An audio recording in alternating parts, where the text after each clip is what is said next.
Hello বন্ধুরা, আজকে আমরা গেছিলাম বগুলা বাজারে শপিং করতে। দেখো এখানে কি সুন্দর ড্রেসের কালেকশন। আমার তো এখানে সব ড্রেসই ভালো লেগেছে, আর দামও ছিল সাধ্যের মধ্যে। স্যারের বাড়িতে এসে আমরা একটু পাস্তা খেয়ে নিলাম। পাস্তা খেয়ে আমরা আবার শপিং করতে যাব, যদিও এর আগে আমি ডান্সটা করে নিয়েছিলাম। বগুলা স্টেশন থেকে বেরিয়েই কিছুটা বাস স্ট্যান্ডের দিকে আসলে পরে ধরপাতুকালয়।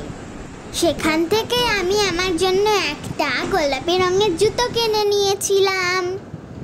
জুতোটা না তোমাদের পরে দেখাবো।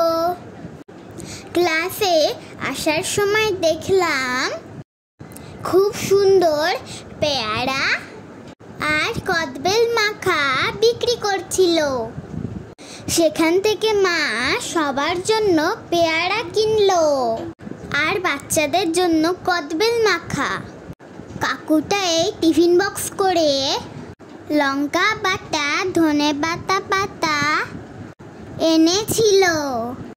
তারপরে ছোট্ট বাটিটার মধ্যে মেখে দিল। খেতে কিন্তু খুব টেস্টি হয়েছিল। তোমরা কে কে বগুলার এই কাকুটাকে চেনো? কমেন্ট করো।